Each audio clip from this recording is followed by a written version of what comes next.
Eh bien, bonsoir à tous et à toutes et merci au docteur Anne-Marie Giraud ainsi qu'à la présidente de l'association, à tous ceux qui se dévouent pour cette association parce qu'ils ont compris pour la plupart d'entre eux l'importance du travail réalisé par le docteur Anne-Marie Giraud, qui, il faut le dire, n'est pas toujours comprise d'un certain nombre de nos collègues. Je connais ça aussi. Mais ce n'est pas bien grave. L'important, c'est le malade. L'important, ce n'est pas qu'il y ait de plus en plus de malades, mais de moins en moins de malades. Alors le titre de la conférence de ce soir est très précis. La prévention des cancers du sein et de la prostate et de leur récidive. Pourquoi ajouter de leur récidive? Parce que, bien évidemment, tous ceux qui ont eu le malheur, la souffrance d'être atteints par cette maladie, savent bien que le souci, c'est d'éviter la récidive. Et bien évidemment, pour éviter une récidive, si l'on connaît les causes de ce qui a créé le cancer du départ, ces causes, il faut tout faire pour les supprimer.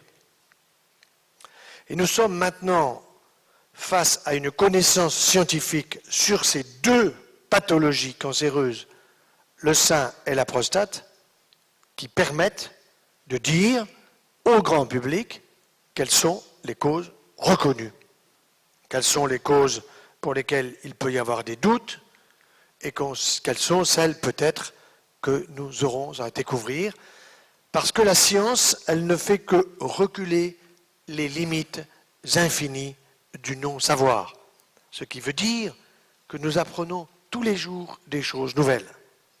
Et pour vous donner un exemple qui date de 48 heures, c'est un malade qui me dit, moi je n'avais pas eu le temps de lire le journal, que les progestatifs, certains progestatifs, c'est-à-dire certaines progestérones artificielles, avant 40 ans, augmentent les risques de cancer du sein. Je le savais.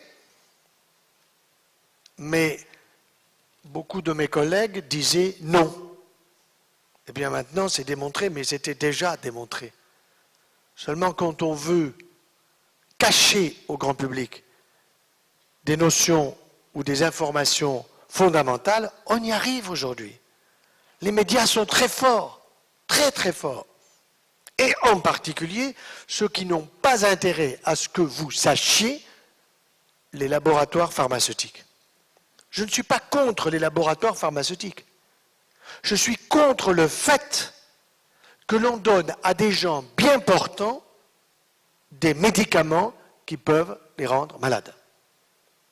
Alors, nous allons commencer par un rappel très simple, mais qui est important pour bien comprendre les causes de ces deux types de cancers, sachant bien que la prostate est à l'homme ce que le sein est à la femme. Ce n'est pas au même endroit, mais vous avez aujourd'hui quasiment une parité dans le nombre de malades atteints. 70 000 nouveaux cas en 2012 sont attendus et probablement un peu plus de nouveaux cas de cancer de la prostate et pas loin de 70 000 nouveaux cas de femmes atteintes de cancer du sein avec, dans ce cadre-là, il faut ajouter à peu près 1000 hommes qui vont avoir un cancer du sein parce que ça existe aussi chez l'homme. Alors pour bien comprendre les causes, et vous verrez qu'il y en a une bonne dizaine, il n'y en a pas une seule, il faut d'abord bien comprendre comment se construit en nous les glandes mammaires pour les femmes et la prostate pour l'homme. À la naissance, une petite fille n'a pas de glande mammaire. Elle a, comme le petit garçon, des mamelons. Et puis arrive la puberté, à partir de l'âge de 9 ans, 10 ans, progressivement, très lentement, les deux ovaires, présents depuis bien avant la naissance, ils sont présents au 3e mois de l'état embryonnaire, les deux ovaires se mettent à travailler. Ils possèdent déjà tous les ovules pour la vie entière. Les ovules, mesdames, dans chacun de vos ovaires, vous en avez à peu près 300 pour la vie entière de chaque côté. Ils sont là à votre naissance. Dans nos testicules d'hommes, il n'y a rien. Ce qui fait que quand je suis dans les écoles, quand j'apprends ça aux petites filles, elles font aux petits garçons, ouais, vous n'avez rien. Mais nous avons tout. Et donc, vers l'âge de 9-10 ans, quand commence progressivement la puberté, une première hormone se met à être fabriquée par les ovaires. Elle s'appelle estrogène. Dans estrogène, vous coupez le mot en deux et vous avez gène, genèse, construction, formation. Estro, l'œuf, pour la préparation de l'œuf humain. Et cette première hormone, en réalité, il y en a 3 si on veut être très complet, 3 formules chimiques. Ces 3 hormones estrogéniques permettent au sein de se construire. Et la petite fille, c'est qu'elle a des bourgeons au niveau mammaire qui vont se construire. Et là, il y a une notion intéressante pour la recherche. Et moi, je l'ai apprise, j'avais 50 ans, on ne m'avait jamais appris ça en médecine. C'est ma propre épouse qui me l'a appris. J'ai dit, mais tu aurais pu me le dire plus tôt. Ça fait 30 ans qu'on est mariés, tu m'apprends ça aujourd'hui. C'est que vos 2 seins ne se construisent pas toujours ensemble. Moi, je pensais que c'était les 2 ensemble et symétriquement. Eh bien non. Il y en a parfois un en avance sur l'autre. Il y en a parfois un qui est un tout petit peu plus volumineux que l'autre. Et ça, c'est intéressant. Pourquoi ? Parce que quand je demande aux femmes, quel est le sein qui s'est construit le plus vite chez vous, le premier, pratiquement toujours, elles ne savent pas. Et c'est pourtant très certainement celui-là qui est atteint s'il y a atteinte cancéreuse. Parce que c'est le plus sensible aux hormones. C'est le plus sensible aux hormones. Et c'est une notion qui est importante parce que, effectivement, un jour ma secrétaire me dit « Monsieur, cette semaine, avez-vous remarqué, vous n'opérez que des seins de gauche. Pourquoi ?» Alors il y a des psys qui disent « Ça, c'est le papa. À droite, c'est la maman. » Qui est psychologiquement en cause. Vaste bêtise. Et je dis à ma secrétaire, un jour, vous regarderez ça de près, et vous verrez qu'il y aura peut-être une semaine où je n'opérerai que des femmes atteintes de cancer du sein droit. C'est arrivé.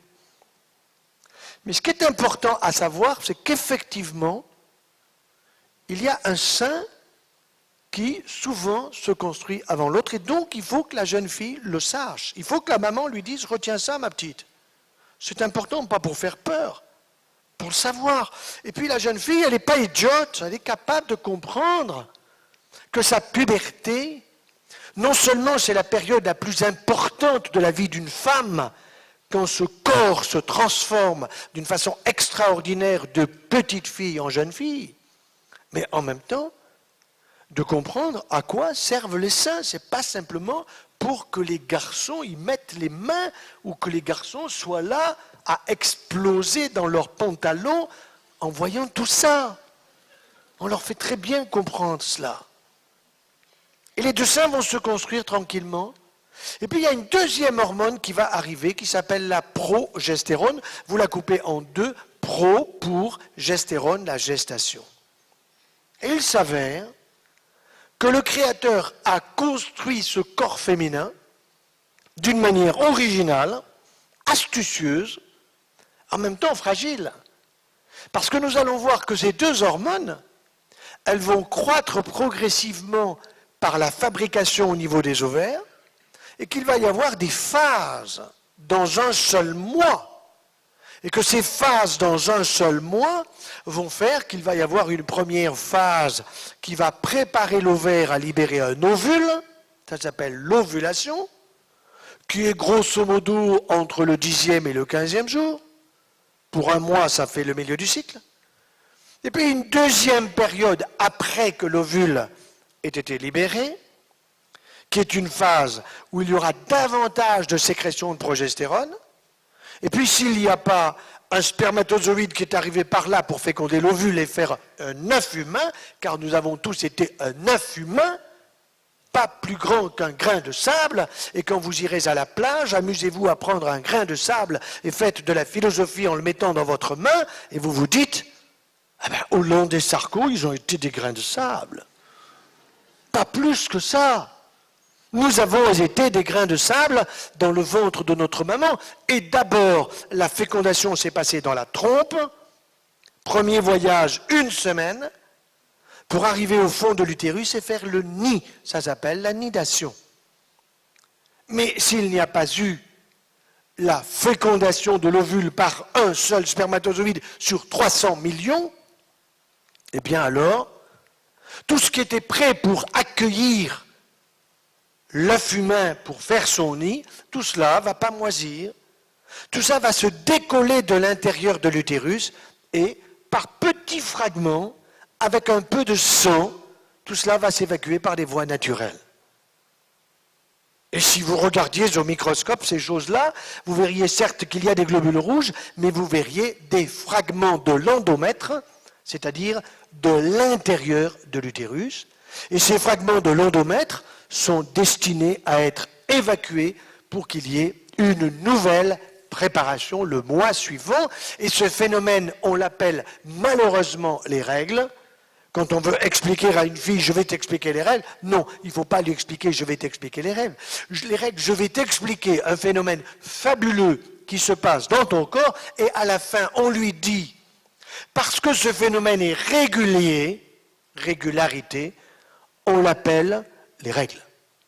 Mais on ne commence pas en disant les règles et en disant, ma petite fille, je vais t'expliquer ces choses, commence à mettre des lunettes de soleil parce que tu vas avoir de la migraine, des douleurs au ventre, ce qui fait qu'elle a mal avant que ça démarre. Et comme nous sommes tous des êtres psycho-petits très logiques, eh bien vous pouvez avoir des jeunes filles qui vont être malades de mois en mois leur vie entière parce qu'on leur a mal présenté ce phénomène fabuleux de la puberté. Et en même temps, le contrôle au-delà de cette puberté. Et ce contrôle, il a été parfaitement vu par les scientifiques qui, dès les années 1950, Pincus a eu le prix Nobel. Pourquoi ? Parce qu'il est arrivé à repérer la formule chimique des estrogènes et de la progestérone et à les fabriquer au laboratoire. D'abord en les extrayant au niveau des urines animales, en particulier de la jument, et ensuite en faisant la synthèse. Mais vous devez immédiatement bien comprendre que toutes les hormones qui sont apportées à votre corps et qui n'ont pas été fabriquées par votre corps sont des hormones exogènes. Exogènes qui viennent de l'extérieur par rapport aux hormones endogènes, celles qui sont fabriquées par vos ovaires.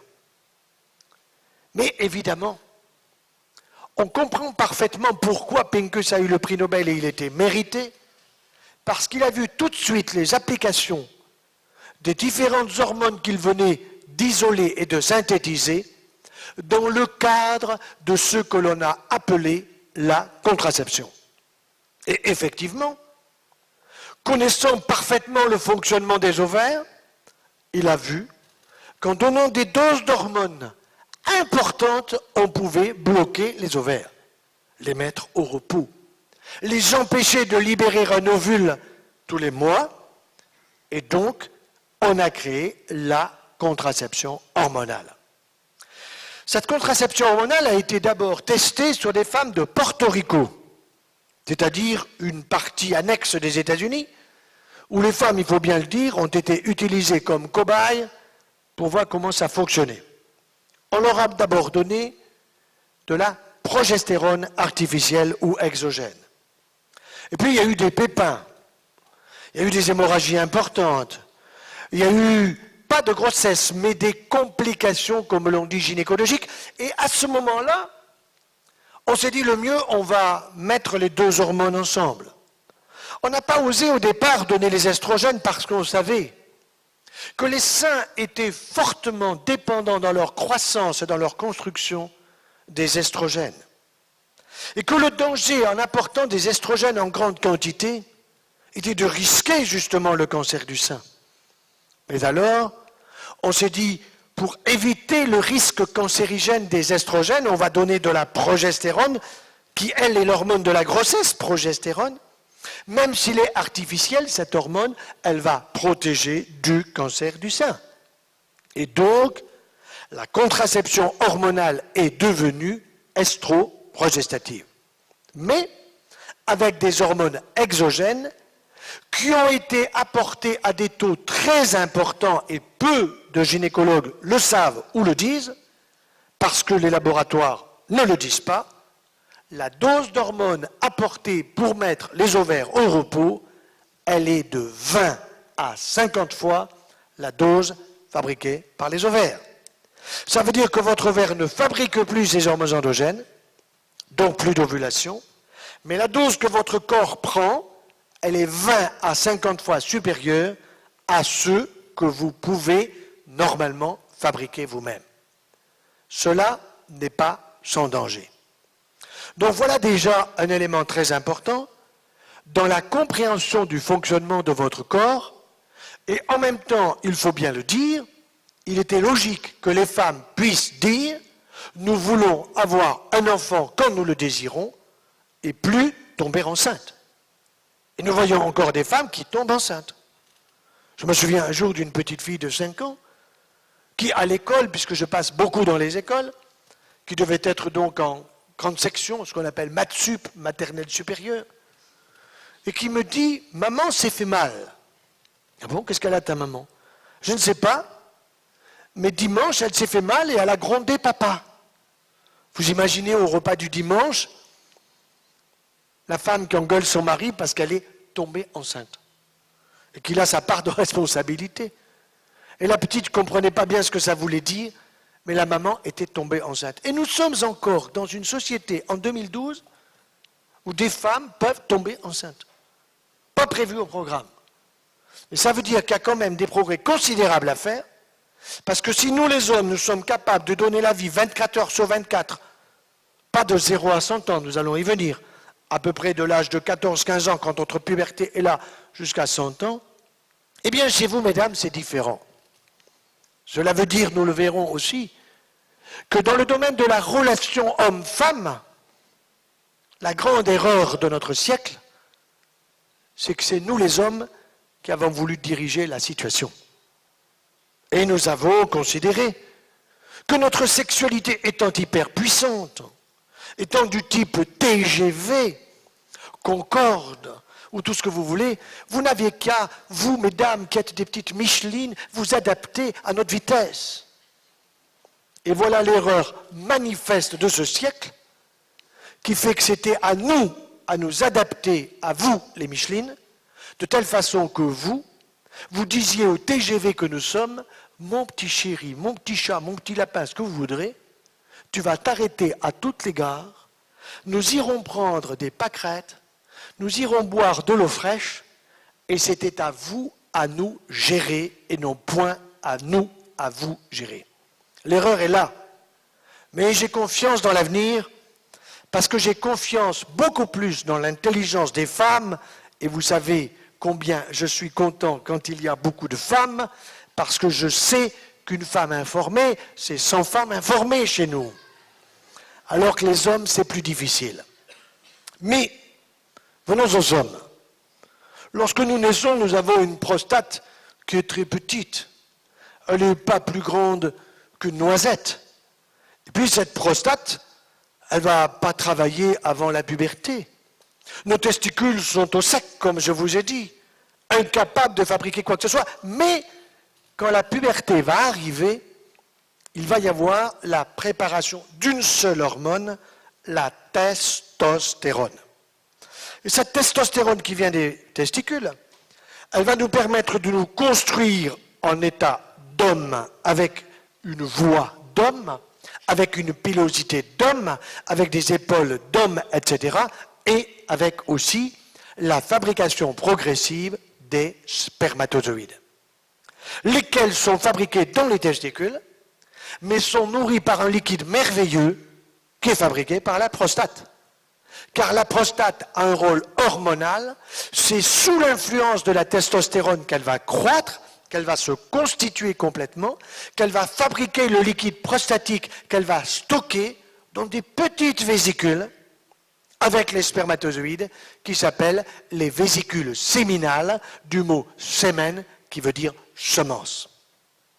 C'est pas bien compliqué, mais ce qui est sûr, c'est que l'homme, à partir de l'âge de sa puberté, va avoir un corps d'homme, une fabrication régulière et quasiment constante de testostérone et la fabrication régulière des spermatozoïdes.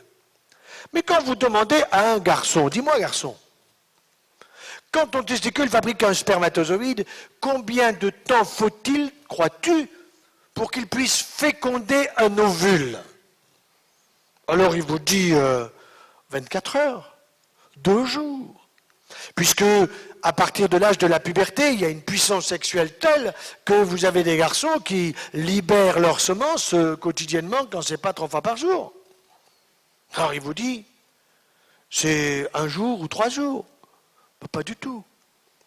Si je commence à fabriquer un spermatozoïde aujourd'hui dans mes testicules, il sera capable de féconder un ovule dans 70 jours. 70 jours. Seulement, évidemment, il y en a en permanence.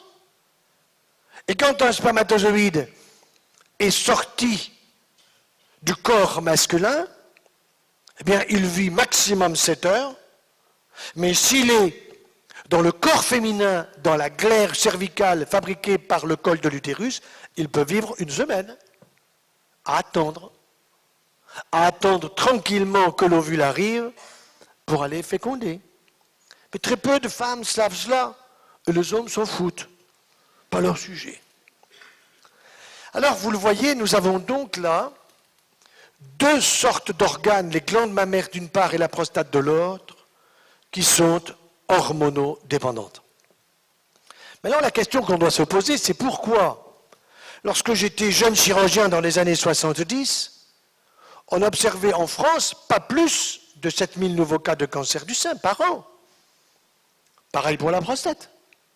Et aujourd'hui, c'est 10 fois plus. Ce n'est pas simplement parce que nous avons avancé dans les années. Il y a certes une chose, c'est que on voyait à l'époque des cancers de la prostate chez des hommes au-delà de 70-75 ans. Et quand un homme avait un cancer de la prostate à 80 ans, on disait ce n'est rien.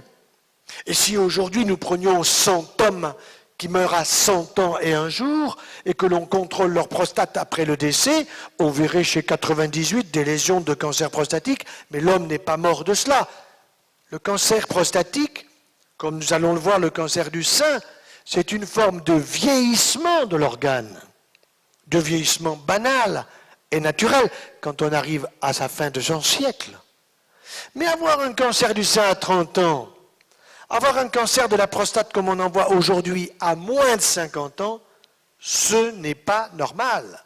D'autant plus qu'à ce moment-là, les dangers de récidive sont très importants et qu'il y a donc la nécessité absolue de donner des traitements pour, d'une part, contrôler la maladie et, d'autre part, éviter qu'une récidive ne revienne. Alors, nous allons prendre les causes des cancers du sein. D'ailleurs, si je demandais qui c'est qui a envie qu'on lui dépiste un cancer du sein, vous n'avez personne qui lève la main, qu'on me dépiste un cancer du sein. Non. Qui c'est qui a envie qu'on lui dépiste un cancer de la prostate? Personne n'en veut. Par contre, si je vous dis, je peux vous aider à prévenir un cancer du sein, tout le monde est d'accord. Prévenir un cancer de la prostate, tout le monde est d'accord. Mais vous remarquerez que les hommes politiques, quels qu'ils soient, de ministère en ministère, ils nous parlent que du dépistage et très peu de la prévention. Très peu de la prévention. Et quand vous voyez que dans mon propre centre anticancéreux, nous avons un centre de prévention, et nous avons une de mes collègues qui ose dire publiquement qu'on ne connaît pas les causes des cancers du sein. Ah, c'est vrai qu'elle est à la retraite. C'est vrai qu'elle ne doit pas lire les papiers les plus récents. C'est vrai aussi qu'elle s'en fout. Que son problème, c'est plutôt de dire « donnez-moi du pognon pour la recherche ». Et vous l'avez connu, l'ARC et d'autres structures, où on vous fait pleurer du matin au soir pour que vous donniez de l'argent, et puis ça avance pas bien vite. Alors qu'avec des techniques comme celles que propose le docteur Giraud-Robert, avec des techniques de médecine douce, alternatives, complémentaires des autres médecines, on peut faire des merveilles. Alors, quelles sont les 10 causes des cancers du sein? Et nous ferons en parallèle les causes des cancers de la prostate, vous verrez que c'est très proche. Bien d'abord, la génétique. Si l'on prend 100 femmes atteintes de cancer du sein, on sait aujourd'hui que sur 100 femmes, à peu près de la même génération, eh bien vous en avez 5 à 8% qui ont le mauvais gène. Ce mauvais gène, on l'appelle BRCA1 ou BRCA2.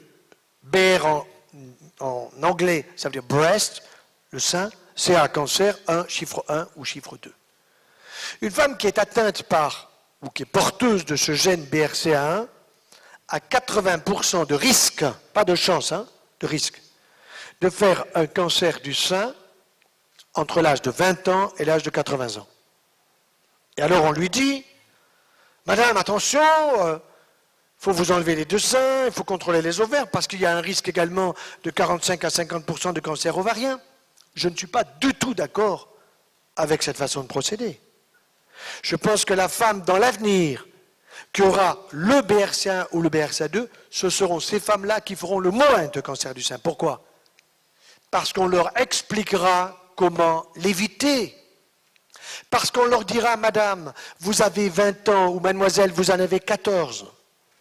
Eh bien, vous allez avoir des comportements que nous allons vous faire écrire, ou que nous allons vous prescrire, ou que nous allons vous expliquer dans le détail, pour que vous n'ayez pas, comme votre maman, ou comme votre grand-père, ou comme votre grand-mère, ou votre tante, une atteinte mammaire.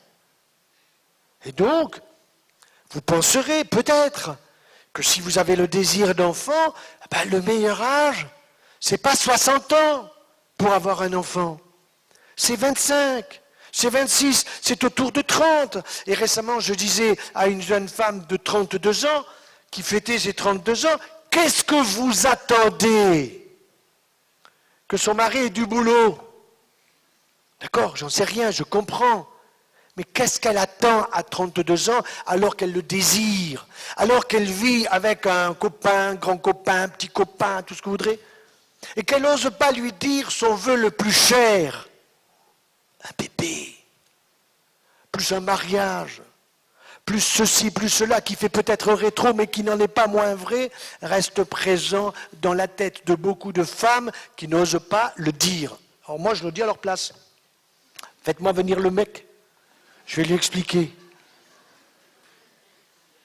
Ce sont des choses qui sont importantes et qu'il faut oser dire, sans la langue de bois. Alors, 5 à 8% ont ce gène. Et je suis actuellement des femmes porteuses de ce gène, et je les vois régulièrement, et je les suis sérieusement, bien sûr, et on fait des examens complémentaires, mais il ne faut pas les faire à outrance et en excès, en stressant les gens sans arrêt. Il faut changer les habitudes alimentaires. Si vous avez un bébé, allaitez-le, minimum 6 mois. Et quand j'ai vu Madame Bachelot, ex-ministre de la Santé, c'est quand même une femme. Je lui dis, madame, mais faites donc le calcul de tous les arrêts de travail des mamans qui auraient souhaité allaiter leur enfant, qui n'ont pas pu. Alors elles les ont mis à la crèche, et dès qu'on met à la crèche l'enfant, il est malade. Alors il faut tous les vacciner. On les vaccine même quand ce n'est pas nécessaire. Ça ne les empêche pas d'avoir otite, rhinite, pharyngite, et que le petit est malade, madame arrête le travail, faites l'addition. Elle a fait l'addition, et puis la dernière fois, elle me l'a dit, il y a 6 mois. Elle m'a dit, vous avez raison, il faut qu'on passe l'allaitement maternel à 6 mois. Dépêchez-vous. Et savez-vous même, madame, que si vous avez passé la ménopause, vous pouvez allaiter, pas votre mari, ça ne marchera pas. Parce qu'il ne sait pas téter. Pourquoi? Parce que nos papilles d'adultes, elles sont, vous le savez, dans notre palais royal, dans notre palais. Alors que les papilles de l'enfant, elles sont sur ses lèvres.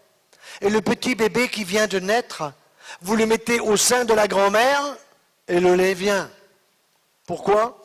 Parce qu'en tirant sur le mamelon, en aspirant correctement, il n'y a que lui qui sait faire cela, il crée une sécrétion de prolactine, prolactation, au niveau de la petite glande qui s'appelle l'hypophyse. C'était en Afrique, il n'y a pas très longtemps. Une maman, 45 ans, 48 ans, va acheter des fruits et des légumes chez la marchande avec sa petite de 8 ans à la main et un beau bébé dans les bras. Et voilà que la marchande la félicite pour le beau bébé et la petite. Elle dit, c'est bien. Elle dit, oui, mais c'est ma petite fille. Bravo, madame, félicitations. Oui, mais ma fille est morte en couche. Ah bon? Ah, c'est dur, ça. Mais vous devez avoir une bonne chèvre à la maison pour avoir un si beau petit. Oh non, nous sommes une famille pauvre. Nous n'avons pas de chèvre. Mais c'est moi qui nourris la petite.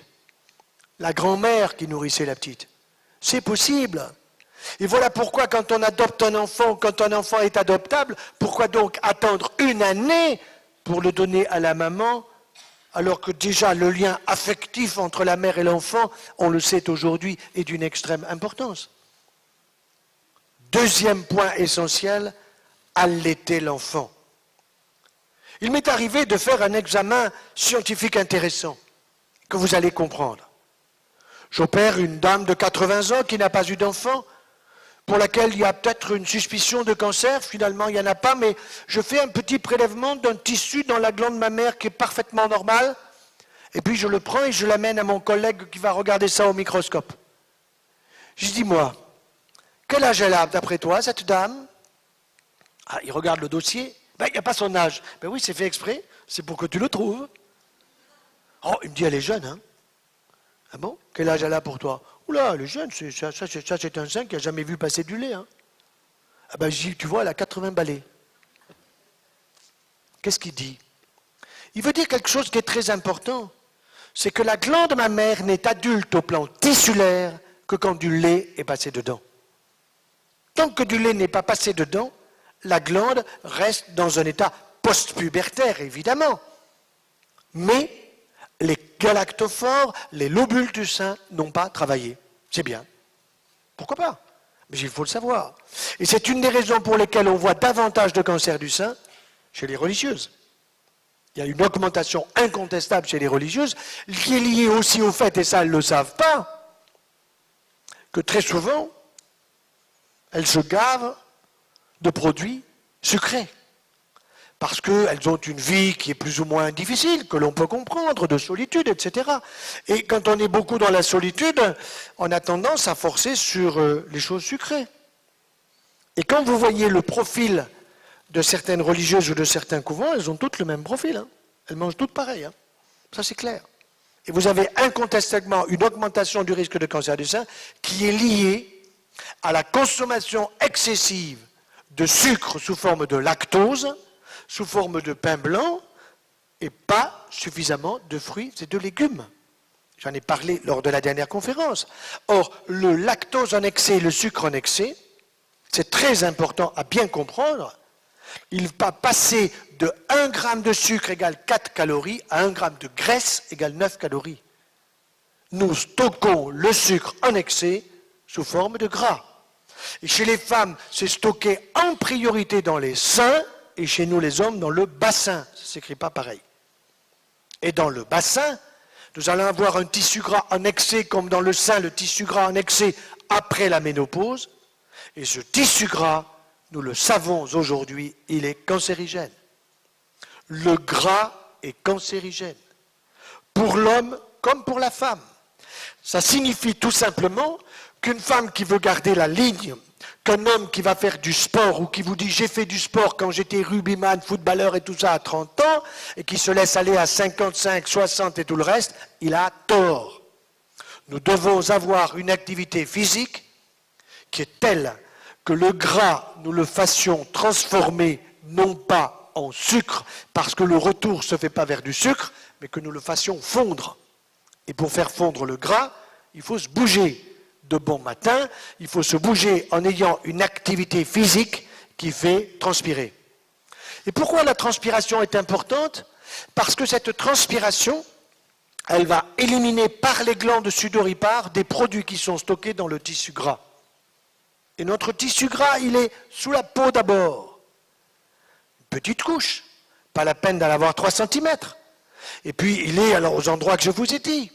Et si vous avez une bonne activité physique et qui vous fait transpirer, non seulement vous allez éliminer, faire fondre le gras, mais vous allez aussi éliminer les pesticides, insecticides, fongicides et tous les produits de l'agriculture conventionnelle qui sont lipophiles. Lipophile en grec, philein, aimer, lipide, les graisses. Eh bien, ces produits-là, nous les stockons dans le tissu gras. Donc, nous avons besoin de les éliminer régulièrement. Alors, que ce soit l'aquagym, que ce soit le sport qui vous va bien, peu m'importe, mais vous devez transpirer, avoir une activité physique, hommes ou femmes, 2 fois par semaine au minimum, plus c'est encore mieux. Donc, vous voyez, nous avons vu la génétique. Nous avons vu déjà un peu l'alimentation, avec les produits laitiers dont j'ai parlé l'autre jour, et je vais vous donner la réponse à la question que j'avais posée le 25 novembre 2011, quand je suis venu à la faculté, concernant les facteurs de croissance. Je vous avais dit, j'ai saisi l'Agence française de sécurité des aliments, qui est devenue l'Agence nationale de sécurité d'environnement et de santé qui s'appelle l'ANSES. J'ai été convoqué le 14 avril dernier, alors que la saisine était en juillet 2010, vous voyez, juillet 2010, juillet 2011, juillet 2012, nous n'y sommes pas, avril 2011, et on m'a donné une réponse de 198 pages. J'ai pas travaillé pendant tout mon temps de vacances d'une semaine, il y a 15 jours, c'est 198 pages. J'en ai fait un diaporama scientifique, parce que ce sont des données scientifiques. Et la réponse est claire. La présence des facteurs de croissance dans les produits laitiers augmente les risques de cancer du sein, de la prostate, du cancer du côlon et du rectum. Mais je ne suis pas satisfait par la réponse. Parce que j'avais demandé les taux, j'avais demandé les dosages. Seulement on m'a répondu que les dosages, ils n'étaient pas suffisamment au point. Que les fourchettes de résultats étaient très larges, que vous pouvez avoir entre 22 et 100, c'est quand même fort large. Si le taux maximum est 100, il faut que le taux soit entre 90 et 100 et qu'il n'y ait pas une fourchette de 80, ce n'est pas possible. Et donc, je suis en train de préparer une nouvelle saisine et je sais qu'elle sera acceptée parce qu'ils nous ont pris au sérieux. Et quand je dis nous, ce n'est pas simplement moi. Moi, je vous représente. Ils nous ont pris au sérieux parce que je représente les familles. Et je demande à la mise au point, et je sais au niveau de quels laboratoires internationaux je vais le faire faire, des dosages définitivement fiables qui vont coûter un certain prix et que l'Agence française de sécurité, la nouvelle ANSES, va payer. Parce qu'ils ont du pognon, non pas pour le gaspiller, car je ne suis pas pour le gaspillage, mais je suis pour des réponses scientifiques sur des sujets scientifiques qui concernent la santé des hommes. Donc, déjà, principe de précaution. Mais quand vous lisez les 198 pages, quand vous allez à la conclusion, quand vous allez toutes les 20 pages aux différentes conclusions, ben on vous banalise la chose, on vous dit, mais oui, c'est tout petit, comme si rien n'était. Mais quand vous lisez dans le détail comme moi je l'ai fait, c'est une autre affaire. Il n'y a aucun doute, les 3 grandes familles de facteurs de croissance qui sont présents aujourd'hui dans les produits laitiers, en particulier de la vache, ne nous sont pas destinés. Jusqu'au jour où les lobbies des produits laitiers, je ne dis pas lobby dans le sens négatif du terme, mais je dirais l'industrie des produits laitiers, fera que dans ce qu'ils nous donneront à consommer, il n'y aura pas ces produits dont nous n'avons pas besoin. Je rappelle qu'en cancérologie, aujourd'hui, nous utilisons de moins en moins la chimiothérapie, car il est bien vrai que quand une femme vous dit, docteur, vous me soignez pour un cancer du sein ou un cancer de l'ovaire, un monsieur pour un cancer de la prostate, mais vous me donnez un traitement qui me fait tomber les cheveux. Je n'ai pas de cancer sur le cuir chevelu. Pourquoi donc vous me donnez un traitement qui va me tuer mes globules blancs dont j'ai besoin, puisqu'on sait que les globules blancs sont utiles pour l'immunité? Et vous avez raison. Bonne question. Réponse insuffisante de notre part. Et oui, nous allons vers la fin des chimiothérapies pour aller vers ce qu'on appelle les thérapies ciblées. Et ces thérapies ciblées, vous entendez bien la cible, elle va cibler la maladie et pas autour de la maladie. Et ce sont des anti-facteurs de croissance. Ce sont des anti-EGF, des anti-IGF, des anti-VEGF, peu importe le détail, ce sont des antifacteurs de croissance qui coûtent extrêmement cher, c'est vrai, mais qui sont d'une extrême efficacité. Nous les utilisons actuellement, surtout à des stades avancés du cancer, avec grande efficacité, il n'y a pas de doute. Et dans 10 ans, je suis convaincu que la chimiothérapie aura fini d'exister. Nous aurons pratiquement pour tous des thérapies ciblées d'une grande efficacité. Mais dans 10 ans, moi je ne tiens pas à ce qu'il y ait toujours 70 000 nouveaux cas et que ça augmente de 1000 par an, parce qu'aujourd'hui c'est ça, hein. 2012, 70 000, 2013, 71 000. Non, moi je veux que ça régresse. Ça a commencé à régresser, il faut le dire. Parce que les femmes sont intelligentes. Parce que quand les femmes américaines ont été averties que le traitement hormonal de la ménopause augmentait jusqu'à 30% les risques de cancer du sein, traitement hormonal de la ménopause, en France on a dit non, non, non, non, non, pas vrai, les Américaines sont spéciales. Elles ont des seins différents, n'est-ce pas? Elles prennent des hormones différentes qui viennent des urines, extraites des urines de la jument, tandis que les Françaises, elles prennent des hormones synthétiques, ta, ta, ta, ta, ta, ta. Le corps reconnaît parfaitement ce qui lui appartient, ce qui vient de lui, de ce qui vient de l'extérieur. Notre corps, il est intelligent.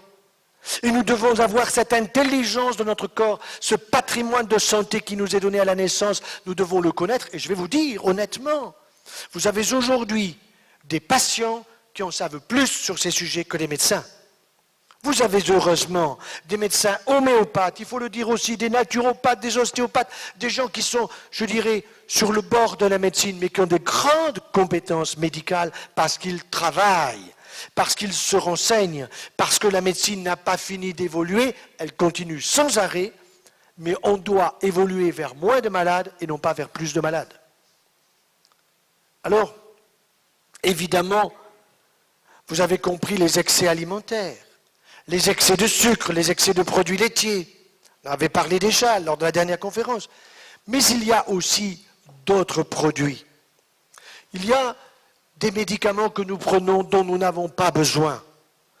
Trop de choses pour supporter le voisin, pour supporter le mari, les enfants, le chat, le chien, tout ce que vous voudrez, des antidépresseurs, des anxiolytiques, des somnifères, tout ça à la poubelle.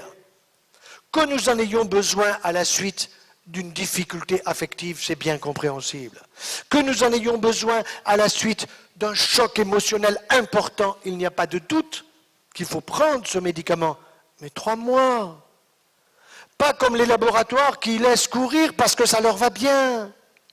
Je voyais un homme atteint d'une nodule au niveau du sein qui était inquiétant. À la palpation, c'était évident, c'était dur, c'était du cancer. Je fais faire une mammographie, il n'était pas trop content d'aller à la mammographie, il disait, c'est pour les dames, pas pour moi, mais bon, il fallait le faire. Le prélèvement a bien confirmé. Alors je dis à ce monsieur, à cette dame, mais est-ce que vous avez pris un traitement qui risque d'augmenter la gynécomastie? Alors, il y a d'abord le tabac, la nicotine. La nicotine, quand on fume une cigarette, eh bien, cette nicotine, elle passe dans le sang et c'est un stimulant de la prolactine. Et vous avez des femmes fumeurs qui fument 10-15 cigarettes par jour en disant « c'est pas beaucoup, mon mari en fume le double ». En réalité, une femme qui fume 10 cigarettes par jour, c'est comme si elle en fumait 20. Pourquoi? Parce que tout simplement, la capacité respiratoire féminine, c'est comme ça. Elle est grosso modo la moitié de la nôtre, qui font qu'aux Jeux Olympiques, il y a les médailles pour les femmes et les médailles pour les hommes. Si on mélangeait tout le monde, pauvre dame, vous n'auriez jamais de médaille. C'est comme ça. Donc quand vous fumez 10 cigarettes et que vous dites c'est pas beaucoup, c'est beaucoup trop. Gardez-en 2, pas plus, pour ne pas vous dire aucune. Mais ce que vous faites, c'est que vous faites travailler votre prolactine, votre hypophyse, et que vous risquez d'avoir ce que des femmes disent, mais docteur, je ne comprends pas, je ne suis pas enceinte et j'ai un écoulement du mamelon dans mon sous-vêtement. Oh, c'est une galactorée. Oh, ça paraît pas bien méchant. Mais ça veut dire simplement que les canalicules du sein, les galactophores travaillent. Et vous n'avez pas à les faire travailler. Il n'y a aucune raison qu'ils fabriquent ce petit liquide. Donc, il y a de la multiplication cellulaire localement. Donc, effectivement, le tabagisme n'est pas bon. Et quand je suis dans les lycées, dans les collèges, aujourd'hui, on voit descendre le tabagisme du lycée au collège. Chez les filles, les garçons, ils ont à peu près compris. Ils ont tous perdu un oncle, un grand-père, quelqu'un d'un cancer du poumon, mais les femmes n'ont pas encore perdu suffisamment de personnes qu'elles aiment pour être conscientes que le tabac est une calamité qui augmente les risques de cancer du sein et chez l'homme de cancer de la prostate. Ça, c'est très important à bien comprendre. Et tous les médicaments de l'anxiété, du sommeil, de l'angoisse, tout cela, tous ces médicaments sont aussi hyperprolactinémiants. Même certains médicaments de l'hypertension artérielle. Et là, je dis souvent à mes collègues cardiologues, vous surtraitez les malades. Un homme de 70 ans ne doit pas avoir une tension à 11. À 70 ans, il doit avoir une tension à 14. Car tous les 10 ans, nous augmentons notre tension d'un point. Si à 30 ans, vous avez 9-10, à 40, vous aurez 11 et ainsi de suite. Et il y a des personnes qui ont 70-80 ans qui sont crevées parce qu'ils sont trop hypotendus. Alors, oui, mais ils ont peur des accidents vasculaires cérébraux. Ils ont raison. Mais l'accident vasculaire cérébral, c'est pas mieux d'avoir une fatigue générale liée à une hypotension. Il ne s'agit pas d'avoir des à-coups hypertensifs, il s'agit d'avoir une tension stable, régulière, et d'apprendre aux gens à être zen, à être cool, à être philosophes, à avoir, peu m'importe la spiritualité qu'ils veulent avoir, mais qui les rassure, qui les apaise. Et ça, c'est très important. Alors, il y a aussi toutes ces choses que nous avons avec les traitements hormonaux. Le traitement hormonal de la ménopause, ça y est, les femmes, elles ont compris. Il n'en est pas moins vrai que vous avez encore des gynécologues, surtout dans la région parisienne, très liés, très proches au laboratoire pharmaceutique, qui vous sortent des livres en disant que le THS, il faut le reprendre. Passionnant business, bien sûr. En disant, ça y est, on a maintenant un traitement hormonal à la française, puisque l'américaine n'est pas bonne. On a des hormones naturelles. Il n'y a pas d'hormones naturelles, sauf celles qui sont fabriquées par votre corps. C'est tout. Tout le reste, c'est du baratin. C'est du baratin qui est destiné à vous rendre consommateur. Et ça, ils savent faire. Et savez-vous qu'il y a eu une étude sur la relation entre les publicités et le résultat d'une publicité? Quand vous avez une publicité, elle est destinée à ce que les gens la lisent, l'intègrent, et qu'ensuite, ils achètent, ils consomment ce qu'on leur présente dans la publicité. Tout a été analysé. Les publicités des voitures, les publicités de l'alimentation, les publicités pour les bijoux, tout ce que vous voudrez. Eh bien, les meilleurs publicitaires au monde sont les laboratoires pharmaceutiques. Ils sont très forts parce qu'ils arrivent à vous proposer des traitements pour des maladies que vous n'avez pas. Madame, vous avez mal au dos? Je le vois déjà. Vous avez une fracture invisible. Ça, c'est le top du top, les fractures invisibles. Comme on a tous plus ou moins mal au dos, nous avons tous des fractures invisibles. Alors, il faut prendre un traitement contre l'ostéoporose. C'est pour les dames, c'est en train de venir pour les messieurs. On ne va pas nous oublier, vous inquiétez pas. Mais je ne suis pas du tout favorable à ces traitements dans la mesure où vous vous bougez, où vous avez une activité physique, où vous avez une alimentation avec une forte orientation végétarienne sans être un taliban du végétal.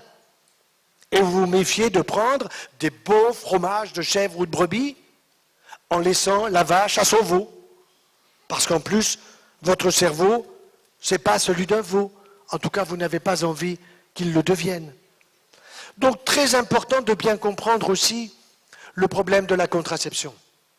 Ah, la contraception, ce n'est pas pour les garçons. Les garçons, même le préservatif, il y en a pourtant au chocolat, la vanille, il y en a même phosphorescent avec des Mickey dessus, j'ai pas vu ça, mais on m'a dit fabuleux. Eh bien, même les préservatifs, les garçons vous disent qu'ils ont une allergie au latex. Ils sont allergiques au latex. Bon. Alors, comme ça leur fait mal, l'allergie au latex, eh bien, la femme, la fille, la jeune fille, il faut qu'elle se débrouille. Et elle déguste. Eh bien, ça, je pense que c'est à vous, les femmes, de nous instruire. À vous, les femmes, de nous former. À vous, les femmes, de transformer les TGV que nous avons dans la tête et entre les jambes en Micheline. Capables de respecter, de prendre du temps et de comprendre comment fonctionne le corps et le psychisme féminin. Ça n'a pas le même fonctionnement que le fonctionnement masculin. C'est une évidence. Alors comment faire? On peut prendre la pilule, bien sûr. La norme pilule, on le connaît, elle s'appelait le Stédiril, il n'y en a plus en France. Mais par contre, elle est en Algérie, au Maroc, en Tunisie, en Afrique noire. Là, elle y est, aucun problème. Ils ont une explosion des cancers du sein. Explosion. Alors je ne suis pas pour que les femmes et les enfants qu'elles ne désirent pas avoir. Mais je dis, il y a peut-être d'autres moyens. Alors, il y a eu la mini-pilule. La mini-pilule, on le sait, vous pouvez la prendre 5 années. 5 années sans danger, mais l'idéal, comme pour la normo, c'est après la naissance d'un premier enfant pour que le sein soit adulte, pour que du lait soit passé par là. Mais ça, on ne va pas vous le dire. L'objectif étant que la jeune fille consomme la pilule à partir de l'âge de 15 ans. Puisqu'on veut la vacciner contre le cancer du col de l'utérus, qui est une maladie sexuellement transmissible, IST, à partir de l'âge de 14 ans. Et la dernière nouvelle, c'est qu'on propose le vaccin contre le cancer du col de l'utérus, mais je vais vous dire comment on le présente, aux garçons, à 13 ans. Quand j'ai vu cette publicité, je me suis dit, mais en fait, quand même, pourquoi donc propose-t-on le vaccin contre le cancer du col de l'utérus à 13 ans? Il faut un peu réfléchir, c'est pas très compliqué. On le propose à 14-15 ans à la fille, puisque la maman amène sa fille chez le gynéco. Le gynéco lui dit, madame, sortez, je parle avec votre fille. Et tu as bien un petit copain. Elle sait tout juste ce que ça veut dire, mais elle a bien un ou deux. Bon, donc, il lui prescrit la pilule. Très bien. Et elle commence, dès 14 ans, elle devient pratiquante. Mais le garçon, la maman ne va pas amener son garçon de 14 ou 15 ans chez le gynéco. Il dit, maman, t'as pété les plombs. Je suis un garçon. Il ne va pas amener, ma maman ou le papa ne va pas amener le petit chez l'urologue. C'est pour grand-père qui se pisse dessus. Je n'ai pas de problème prostatique, maman, tout va bien. Alors, à 13 ans, eh bien, à 13 ans, vous pouvez amener le petit chez le pédiatre. Et voilà donc qu'on est en train de former les pédiatres progressivement, subrepticement, astucieusement, en disant aux pédiatres, vous avez donc fait le vaccin contre la rougeole, la rubéole, la diphtérie, etc., et la polio. Eh bien, à 13 ans, vous allez proposer aux mamans le vaccin contre le cancer. Je suis pédiatre. Bonjour madame. Comment vas-tu? Salut Lionel. Dis-moi, tu as 13 ans. Dites-moi madame, j'ai quelque chose de formidable pour vous, pour le petit. C'est un vaccin contre le cancer. Ah, écoutez docteur, vous le vaccinez tout de suite, hein, parce qu'il y a eu le grand-père, le sida, etc. Il y en a dans la famille. Mais la maman n'ose pas poser le cancer de quoi? Elle croit que c'est le cancer total. Parce que pour elle, le cancer, c'est un mot total, c'est un mot générique. Mais si elle disait, c'est quel cancer? Et s'il répond cancer du col, il dit, mais mon petit n'a rien au cou, docteur. Je ne comprends pas. Donc l'objectif, c'est que la maman ne pose pas la question et que le pédiatre, lui, il reste sûr, car si c'est un pédiatre sérieux, il faut qu'il vaccine tant d'enfants à l'année. Et s'il a vacciné tant d'enfants à l'année, alors il peut avoir la prime. Savez-vous que la dernière prime qui va arriver en décembre 2013 sera donnée à des médecins nous sommes tous suivis, et je trouve que c'est bien que nous soyons suivis dans nos prescriptions, dans nos examens complémentaires, parce que c'est vrai qu'il peut y avoir des abus. Et donc, un médecin qui aura peu prescrit de médicaments, d'examens complémentaires, etc., eh bien, il pourra avoir une prime qui tourne autour de 9 300 € en décembre 2013. C'est bon pour les vacances, le ski, le machin, tout ci, tout ça. Alors, quand j'en parle avec les responsables de la Sécu, ils me disent, mais vous comprenez, ce médecin qui va avoir cette prime, il nous a fait faire une économie de 20 000. On peut bien lui en donner 10. Mais attendez, si c'est ça la médecine d'aujourd'hui, excusez-moi, mais il y a un vrai problème, quoi. Eh bien, c'est pour cela qu'il faut que la résistance, elle vienne de vous et de nous. Il faut que nous n'ayons pas peur de dire les choses sans langue de bois et tout simplement d'une manière la plus claire possible, la plus scientifique et la plus juste possible. Il y a d'autres causes pour le cancer du sein. Il y a aussi ces femmes qui vivent dans la précarité. Ces femmes qui vivent dans la précarité, je commence à les connaître parce que, étant au Conseil économique, social et environnemental à Paris, je fais partie de la délégation des droits des femmes et à l'égalité. Et comme je disais à mon épouse, là, j'ai un harem, il y a 40 femmes et 2 hommes. Ma pomme et un autre. Pour l'instant, je ne connais pas le son de sa voix. Mais ce qui est sûr, c'est qu'il y a un mois, on nous a proposé un dossier femmes et précarité. Alors la présidente dit qui prend le dossier. Pas une femme ne lève la main. Je me suis dit, bon, il faut que j'aille au casse-pipe. Alors j'ai levé délicatement le doigt, elles se sont mises à applaudir. C'est très bien, docteur, que vous fassiez femmes et précarité. Donc je travaille à fond la question. Et je puis vous dire que dans femmes et précarité, aujourd'hui, il y a un marqueur de la santé. Et ce marqueur de la santé, il est lié au fait que dans la précarité, eh bien, on n'a pas de mutuelle. On peut avoir une CMU qui est plus ou moins branlante. Et malheureusement, on est mal soigné. Pour 3 éléments, les yeux, les dents et tout l'aspect gynécologique mal suivi. Et nous voyons des femmes qui viennent en consultation avec des atteintes mammaires évoluées parce qu'elles sont en état de précarité. Une autre cause aussi, c'est l'inverse de la précarité, c'est ce qu'on pourrait appeler la mondanité. Qu'est-ce que c'est que la mondanité? Ce sont des femmes qui ont de l'argent, tant mieux pour elles, mais qui vont, par le stress, dépenser leur argent de consultation en consultation, d'examen en examen, et d'examen en examen inutile, qui peuvent être finalement dangereux par la sommation, c'est-à-dire la quantité de rayonnement qui peut être prise par le corps et qui peut être excessive.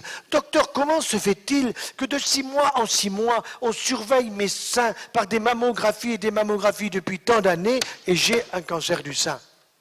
On surveille, le cancer du sein arrive, mais on n'a jamais donné le moindre conseil de prévention. Peut-être vous ai-je raconté qu'il doit y avoir maintenant, je ne sais plus, 7 ou 8 ans, où mon épouse m'amène à l'hôpital et elle avait besoin de la voiture. Et donc je lui dis, écoute, tu sais, chérie, les cordonniers sont les plus mal chaussés, donc viens donc, on va faire une mammographie. Alors, je lui dis, tu vas t'inscrire sous ton nom de jeune fille, qu'ils ne sachent pas qui tu es. Alors elle s'inscrit, elle fait sa mammographie, puis je vais voir ma collègue. Vous avez vu la dame là? Oui, oui, alors? Oh, ben, tout va bien. Montrez. On voit la mammo, impeccable. Bon. Je dis, vous lui avez dit quoi? Bah, madame, à l'année prochaine. Pourquoi vous lui avez dit madame l'année prochaine? Bah, parce que docteur, monsieur, vous êtes cancérologue. C'est systématique. Qu'est-ce que ça veut dire que c'est systématique? Il n'y a rien de systématique. Est-ce que vous avez interrogé cette femme pour lui demander si elle avait eu des enfants, si elle avait allaité ses enfants, si sa maman a eu un cancer du sein, si sa sœur a eu un cancer du sein, combien elle a eu d'enfants, si elle fume, si elle prend des médicaments contre l'anxiété, le sommeil, machin, etc. Ah ben dites-nous. Je dis, vous êtes médecin. Vous ne pouvez pas lui poser des questions? Elle me dit, mais vous avez l'air de la connaître. Bien sûr que je la connais. Je la connais très bien, c'est la mienne. Elle a eu 6 enfants, elle les a tous allaités, elle n'a jamais bouffé d'hormones. Elle a une des sœurs qui a eu quelque chose, mais parce que tout simplement, elle ne prenait pas ce qu'il fallait, parce qu'elle n'était pas le conseiller, etc., etc. Donc il n'y a pas de raison de refaire des examens comme ça tous les ans. Qu'est-ce que ça veut dire, ça? Il y a des excès. De la même façon que le frottis que l'on fait d'une manière systématique à toutes les femmes, y compris dans les couvents, alors qu'on cherche une maladie sexuellement transmissible. Alors on me répond, oh les moines, tu sais, aujourd'hui, tout ça. N'importe quoi. On en fait 5 millions par an, il y en a 400 000 qui sont nécessaires. 400 000 qui sont nécessaires. Mais non. Alors, les femmes n'étant pas au courant, ben évidemment, elles sont stressées. Je dis, mais il faut me le faire. Alors, il faut me faire une ostéodensitométrie. L'ostéodensitométrie, elle est parfaitement organisée pour qu'il y ait écrit une petite crainte. Vous avez un début d'ostéopénie, revenez dans 6 mois. Et là, ce n'est pas pris en charge par la Sécu, mais c'est jackpot. Mais docteur, j'ai une ostéopénie. Que vient faire le pénis là-dedans? Celle-là, elle a un problème. Hein. Je dis, madame, c'est un problème de calcification de votre os. Vous n'avez pas besoin de faire cet examen totalement inutile. Il y a des cas où c'est utile. Attention, il y a des cas où c'est utile. Mais pas chez tout le monde. On tend à généraliser la chose. Et les laboratoires pharmaceutiques ont parfaitement compris qu'il y avait davantage de personnes qui étaient en bonne santé que de malades. Alors si on arrive à faire prendre un comprimé à toutes les femmes en âge d'être ménopausées, c'est la totale. Et puis les messieurs, pareil. Ça, c'est absolument fabuleux. Et comme ça, eh bien, remboursé par la Sécu. Après, on est étonné. Le cancer coûte 14 milliards d'euros par an. L'obésité, qui augmente les risques de cancer, 10 milliards d'euros par an. Le diabète, qui augmente aussi les risques de cancer, je ne parle pas du diabète génétique, mais du diabète acquis, 10 milliards d'euros par an. Et vous pensez que toutes ces sommes, on ne pourrait pas les réduire? Il suffit d'informer correctement les gens.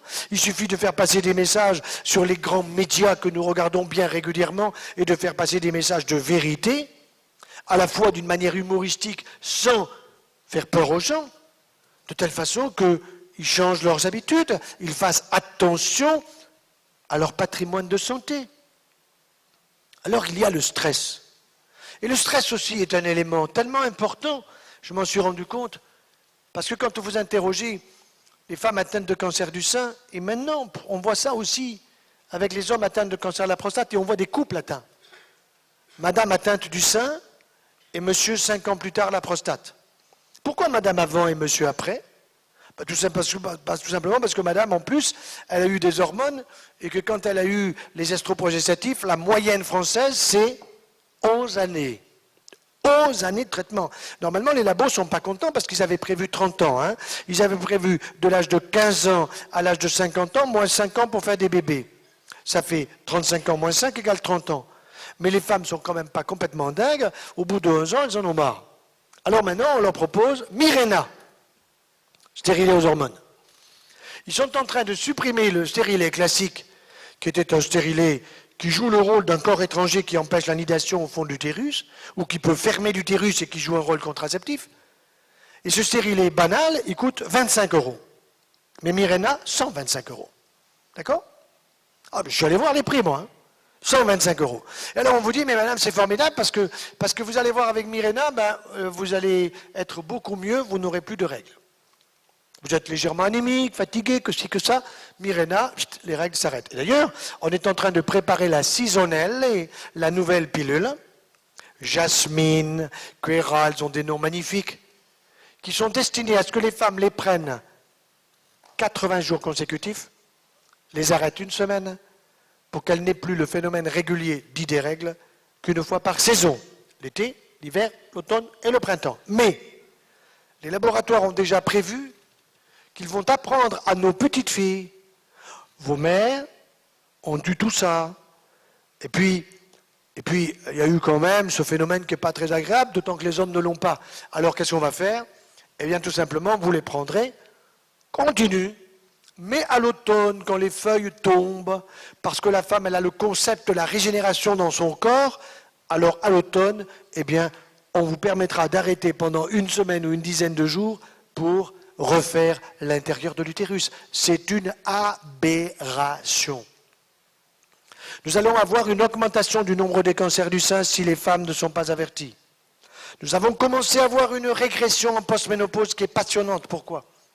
Parce que quand les Américaines ont appris que le THS qu'elles prenaient à partir de 48-50 ans augmentait de 30% les risques de cancer du sein, elles ont immédiatement arrêté.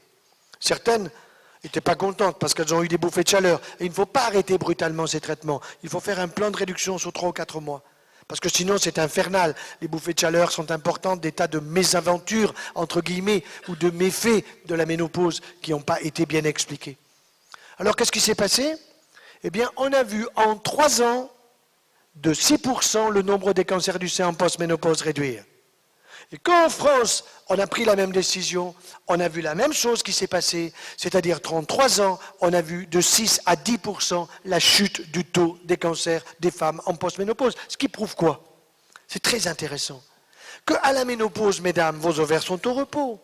Il s'avère que la nature fait que normalement à 50 ans, vous avez fini la famille. Ce n'est pas le moment de faire des bébés à 50 balais, sauf s'il y a un problème dans la tête et qu'on va voir un médecin en Italie qui va vous piquer du pognon et qui, avec je ne sais quoi, va vous faire un bébé à 60 balais. C'est inadmissible. Donc à 50 ans, eh bien votre corps, il a fait son boulot.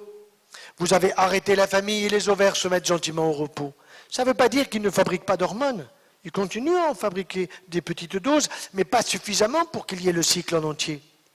Et donc, on s'est rendu compte que si en arrêtant le traitement hormonal substitutif de la ménopause, en l'arrêtant, et que 3 ans plus tard, 4 ans plus tard, on avait une chute très nette du nombre de cancers, ça voulait dire, et c'était logique, qu'à la ménopause, l'ovaire, lui, n'a plus à fabriquer d'hormones, et que le corps n'a pas à en recevoir. Or, s'il en reçoit, il reçoit quoi? Il reçoit exactement la même hormone que celle de la pilule estrogène et progestatif, et c'est ce que disait cet article récemment que m'a apporté un malade, à savoir que les progestatifs de la ménopause sont exactement les mêmes progestatifs que ceux qu'on met dans la pilule.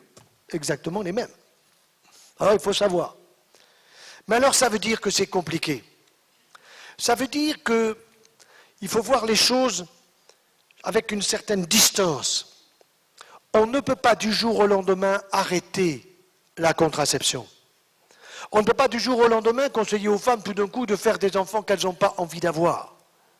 Ça veut dire qu'il faut éduquer les hommes. Ça, c'est du boulot. Et c'est pour cette raison que ces hommes, je commence moi-même à les éduquer dans les petites classes. Je commence en maths sup, maternelle supérieure. À des petits, qu'est-ce que je raconte? Qu'est-ce que tu faisais dans le ventre de ta maman? Ils sont fascinés. Blanche-Neige et les sept nains, ils en ont rien à foutre. Parce qu'ils savent que Blanche-Neige et les sept nains, c'est des contes, alors que ce qu'ils faisaient dans le ventre de leur maman, c'est une véritable réalité et qu'ils n'étaient pas dans le ventre de papa. Et puis, progressivement, avec l'âge, j'adapte le discours en fonction de l'âge de l'enfant. Et je lui apprends les merveilles de son corps. J'apprends aux petites filles les merveilles de leur corps et aux garçons, j'apprends la puberté des filles pour qu'ils apprennent à respecter les filles. Or, aujourd'hui, dans les écoles, les garçons ne respectent plus les filles. Et les adultes ne respectent plus les femmes. Dans une société hyper télévisée, hypersexuelle, je ne suis pas contre la sexualité, je ne suis pas contre la télévision, je suis pour qu'il y ait un véritable respect entre les hommes et les femmes qui n'est pas suffisamment présent dans notre société. Il faut apprendre aux hommes à respecter les cycles féminins. Notre besoin sexuel peut être du type concorde, Mach 3, Mach 5, Mach 10, ce que vous voudrez. Nous ne sommes pas des bêtes. Et c'est à vous les femmes à savoir nous réguler, à savoir nous envoyer à la pêche, faire du vélo, faire du, j'en sais rien, tout ça avec humour. Vous devez en avoir suffisamment pour que nous soyons capables de comprendre tout ça. Donc c'est aujourd'hui l'avenir se situe dans cet échange entre l'homme et la femme. Je vais prendre un exemple pour finir. Vous avez tous vu un film qui s'appelle Le Titanic. Il a fait le tour du monde. Et dans ce film, à un moment, il y a la jeune fille qui dit à sa grand-mère, « Mamie, parle-moi de l'amour. » Et elle lui répond, « Ma petite, sache une chose, c'est que le cœur de la femme, c'est un océan de secrets. » Oui, lequel? Oh, par courtoisie, je vous donnerai le plus grand, le plus beau, celui qui a le plus beau nom, le Pacifique. Mais c'est uniquement par courtoisie. Parce que si vous êtes, mesdames, un océan de secrets, nous en sommes un aussi. Nous sommes aussi un océan de secrets, et si je vous ai donné le Pacifique, alors il me reste l'Atlantique. Mais vous regarderez sur une carte du monde. La correspondance entre ces deux, c'est un canal qui a été creusé par les hommes. Canal de Panama, il y a 17 écluses payantes entre le Pacifique et l'Atlantique. Je ne suis pas, vous le comprenez bien pour cela, mais je suis pour que, mes femmes, mesdames, vous arriviez à comprendre aussi que nous sommes nous aussi, les hommes, des océans de secrets. Et que océans de secrets et océans de secrets, il faut qu'ils apprennent à se parler, à se comprendre, à s'expliquer. Pourquoi ceci, pourquoi cela? Ce n'est pas si difficile que cela. Et c'est vrai que les sexologues, les psychologues, des ostéopathes, des médecins, des tas de gens sont compétents dans le domaine pour nous aider à mieux nous comprendre. Alors seulement, quand les femmes auront compris comment il faut se bouger, comment il faut s'alimenter, comment il ne faut pas trop fumer, comment il faut avoir une vie heureuse en communication avec les autres et dans la complémentarité du masculin et du féminin, alors aucun doute, nous verrons réduire les taux de cancer du sein et de cancer de la prostate, car le cancer de la prostate, les hommes ne l'aiment pas. Quand j'ai écrit le livre sur le cancer de la prostate, j'avais demandé à ce qu'on mette un bandeau, ce livre est exclusivement pour les femmes. Alors, l'éditeur n'a pas compris ce que je voulais dire, il m'a dit c'est trop compliqué. J'ai dit non, parce que quand un homme vient pour son cancer de la prostate, il est toujours accompagné par sa femme. C'est sa femme qui dit, tu te lèves la nuit. 2 fois. L'autre, il vous répond non, 1 fois. En réalité, c'est 3 fois. Ensuite, quand vous demandez comment va la sexualité ou la puissance amoureuse, il faut utiliser les mots. Monsieur vous fait comme ça et madame derrière vous fait comme ça. Magnifique. Là, il faut faire un film. C'est extraordinaire. Jamais un homme ne vous dira que ça ne va pas. Ah, il vous dira que c'est total, super. Pas toujours. Vous avez des femmes qui disent aux hommes quand ça s'est bien passé, « Oh, formidable !» Et elles pensent « nul ». Tout ça aussi, c'est des sujets qui sont importants. Il faut y mettre de l'humour, parce que l'humour est cousin germain de l'amour, et parce que l'amour, c'est tellement beau dans notre humanité que ça ne doit pas nous conduire à l'hôpital, ça doit nous conduire en famille, avec les amis, avec des coins comme ici qui sont très sympas, et c'est comme ça que nous arriverons à régler tant et tant de souffrances dans notre société. J'ai confiance. Je ne suis pas utopique, je suis réaliste et je resterai joyeux 24 heures sur 24. Merci.